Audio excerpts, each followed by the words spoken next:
ስምሽን ጠርቼ መቼ አፍራለሁ ማርያም ብዬ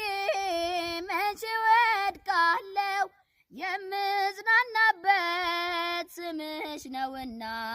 ድንግል ሆይ ላቅርብ ላንቺ ምስጋና ድንኳኑ ሞልቶ ሰው ታድሞ አስተናባሪው በጭንቀት ቆሞ ምን አቀርባለሁ ብዬ ስጨነቅ ምልጃሽ ደርሶልኝ ዳንኩኝ ከማፈር ያሰብኩት ሐሳብ ደመና ሆኖ ቢበተንብኝ እንደ ጉምተኖ ይሆናል ያልኩት ሳይሆን ሲቀር በማምላክ እኔ ተስፋ አልቆርጥም።